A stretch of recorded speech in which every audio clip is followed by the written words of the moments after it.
નમસ્કાર, હું આદર્શ છું. વેલકમ ટુ આદર્શ education society. Standard 9th, subject science, chapter 2nd, is matter around us pure? Dear students, today we will discuss how can we obtain different gases from the air. How we are getting different gases from the air. Okay, you know that air is a homogeneous mixture. What is that? Air is a homogeneous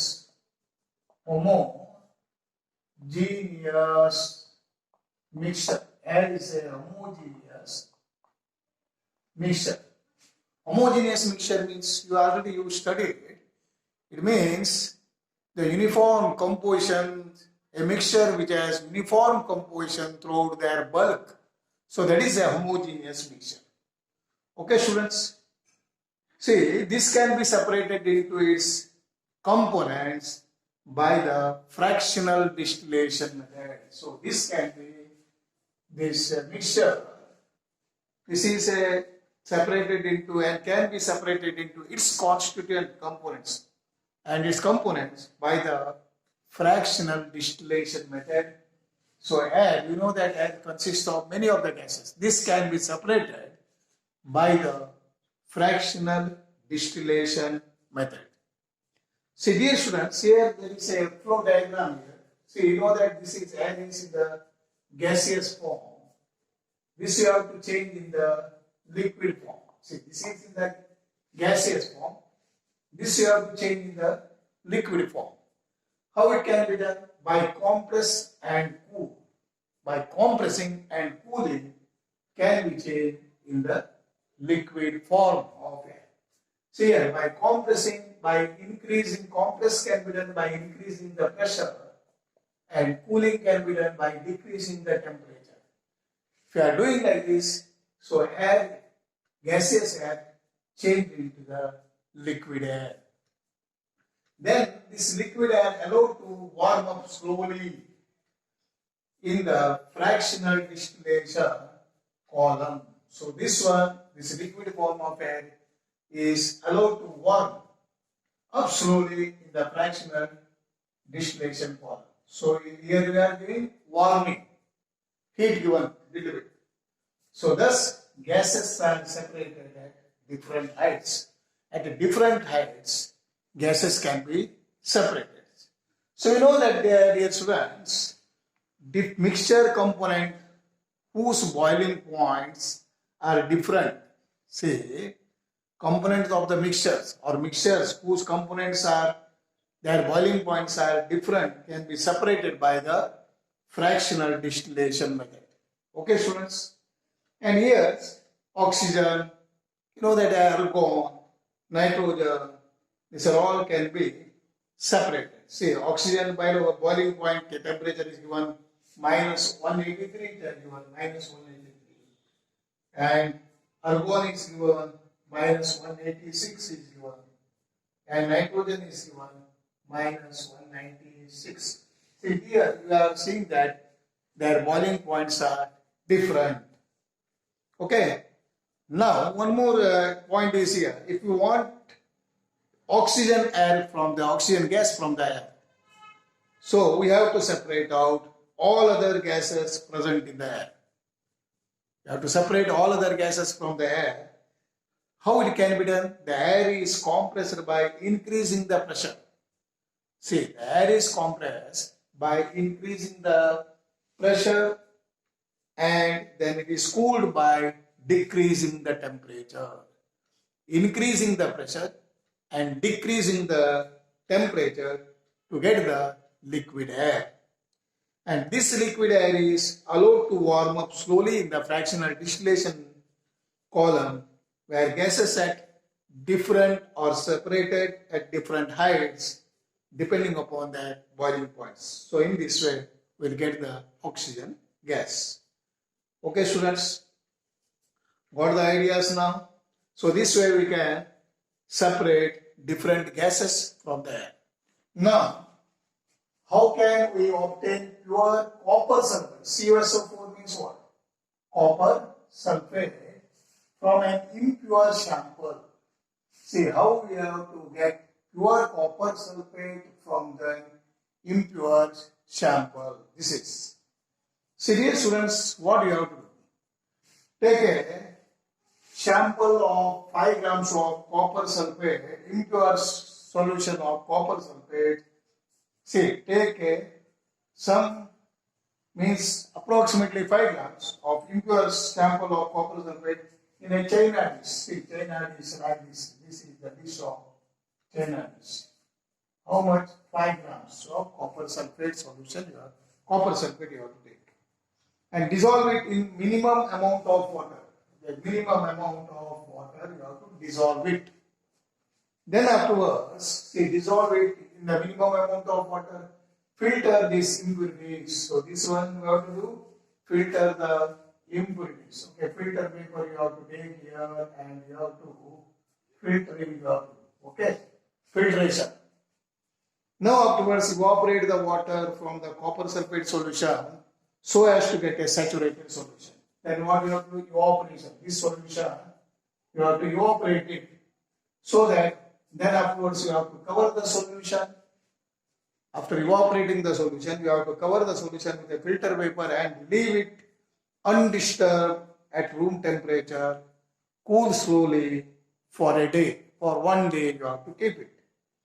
So what you will get? You will get the crystals of copper sulfate in the China dish. So what you will get here? In the China dish, you will get crystals like these crystals of copper sulfate, and small crystals you will get in the China dish. So this process is called as crystallization. The process is called as crystallization. What is crystallization? It is a process that separates a pure solid in the form of its crystals from a solution. Okay. So this is called as crystallization method, crystallization process. To remove these impurities, the crystallization is used. So when it is used, the salt, you know that for example, the crystallization method is used to purify the solids. To purify the solids, crystallization method is used. For example, the salt we are getting from the seawater can have many impurities in it. So to remove these impurities, the process of crystallization is used. Okay. Then crystallization technique is better than the simple evaporation. See, there are two ways, evaporation method and crystallization. See, crystallization is the better techniques, better process than the evaporation. Why? Because here some solids decompose or decompose means breaks, or some like sugar may get charred or burnt, or what you are saying, it is carbonized on heating to the dryness. In the evaporation process, some solids decomposes, or sometimes like sugar and this all may get charred, CHARRED. Charred means it is burnt or carbonized on heating to the dryness. Okay, this is the disadvantage of evaporation. Some impurities may remain dissolved in the solution even after the filtration also. See, some of the impurities may remain dissolved in the solution even after the impurities. So on evaporation, these contaminate the solid. This will spoil the, contaminate means you spoil the solid. So you will not get the purification of the solids. So that is why, which one? Crystallization process is the best process for to get the purified solids. So here application, this is very important applications of crystallizations. The first one, purification of salt that we are getting from the sea water can be, this is one application, advantages for flow purification of the salt that we are getting from the sea water by the crystallization process. And next one is separation of the crystals of kaolin. Kaolin means here we have done the pit. What do you think? Pitcairn. from the impure samples. From the impure samples. This also can be separated from the impure samples. So these two are the applications of crystallization process. Okay, students. Now another one is that, so you know that in the cities, drinking water is supplying from the waterworks. A flow diagram of a typical water process from this will be there in the textbook, and look the textbook also and see given. The first one method is sedimentation tank. See, first you have to take what? It is water is stored in the reservoir like collecting tank, and then it is allowed to solids to settle, that is going for sedimentation tank, and then it is sent to the loading tank. Here the suspended impurities to what? To sediment, or what you are saying, settling at the bottom, and then it is sent to the filtration tank, and here lot of fine gravel, sand, gravel, so like this it will be what? It will be filtered, and then it will send to the chlorination tank, and here bacteria and will be killed. So then it is purified. Now it is totally purification. Then it is discharged to the home. So in this way, water purification systems in the water works. Okay, students, got the ideas? Dear students, now we will discuss physical changes and chemical changes. So what do you mean by physical change? A physical change is a change in which only the physical properties of a substance like size, shape or state is changed. Size will be changed, or shape may be changed, or state may be changed. So that is called as a physical changes. For example, okay, we might go for example now, water into ice. Water into ice. See here you see, only the water, liquid is changed into solid. See, liquid is changed into solid. Water chemical formula is usually see H2O. Ice is also H2O. Only the physical is changed. So chemically it is not changed. No new substance is formed. Again you give the heat here, so you will get a liquid water. And ice, water can be converted into gaseous. And gases can be, when you are cooling the gas, again it changes into water. So like these examples are physical changes. For example, any substance you are taking, bending.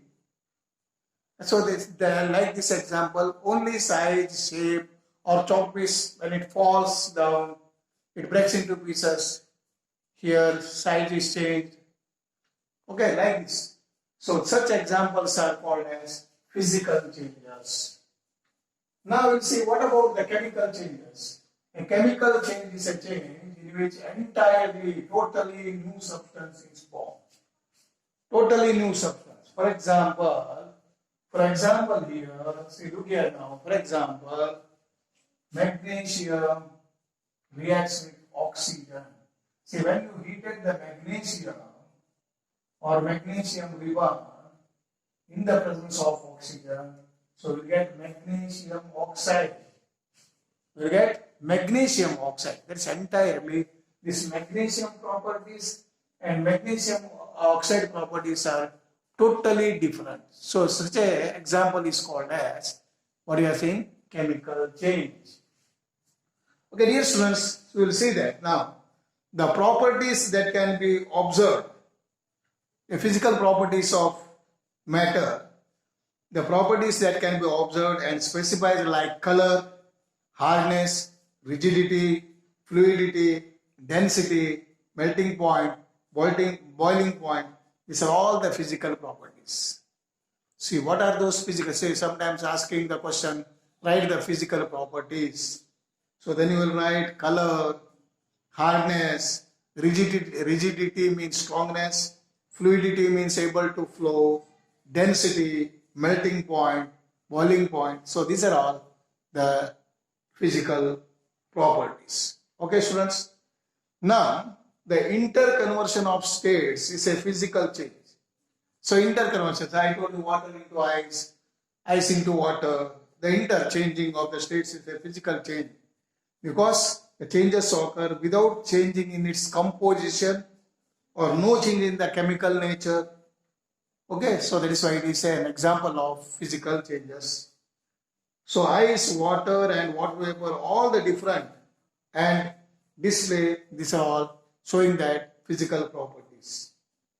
Okay, and all chemically same only.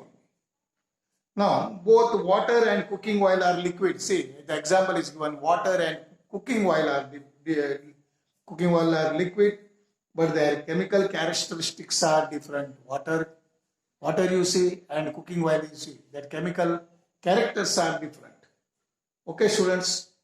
Now you see that they differ in the odors. They differ in the odor. What odor means? Smell. And inflammability, inflammable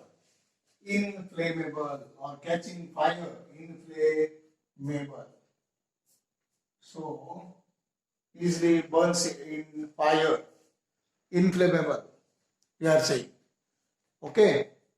We know that oil burns in the air, whereas water extinguishes fire. See, oils are burning in the air, but water is extinct. So that's why their chemical characteristics are different. Okay. During this process, substance reacts with another, undergo a chemical reaction. So that is why chemical change is a permanent change, you are saying. Physical change is a temporary change. Physical change is a reversible change also. And chemical change is a permanent change. Okay, then a chemical change is also called as chemical reaction.